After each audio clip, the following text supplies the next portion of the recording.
Let's talk about my favorite character in Day After Tomorrow, the Atlantic Meridional Overturning Circulation, or AMOC. Yeah, that thing he's talking about is actually real. In fact, you may have seen headlines lately with new research suggesting this system may be weaker than we originally thought. Also, hi, I'm Allie. I have a background in climate and meteorology. Let's get into it. AMOC is basically a giant ocean conveyor belt that moves warm water from the tropics into the North Atlantic. This little act helps spread the heat around so Europe doesn't get too cold, the tropics don't get too hot, and rainfall patterns end up where they're supposed to. And all of this runs on two things that are pretty straightforward: temperature and salt. As warm water travels to the north, it cools and gets denser. At the same time, when ocean water turns into sea ice, it leaves behind salt, making that water even denser. Dense enough so it eventually sinks. And that sinking is what kicks the whole circulation off. Cold water in the north sinks down, draws in warm water from the tropics, and it just cycles through in that continuous loop. That's the whole engine. But that engine is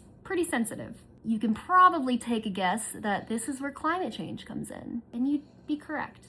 As the planet warms, more ice melts, dumping fresh water into the ocean, which dilutes the salt, making the water less dense and harder to sink. And if that sinking slows down, the whole system can slow down with it. There's already evidence that AMOC is weaker today than it was in the mid-20th century, like around the 50s. And some research suggests that it could weaken a lot more by the end of this century. Not a sudden collapse like we saw in Day After Tomorrow. But even a slowdown matters. It can shift rainfall, change storm patterns, raise sea levels along the East Coast, and even cool parts of Europe relative to the overall warming trend. But here's the thing, by itself, all of that would be an issue.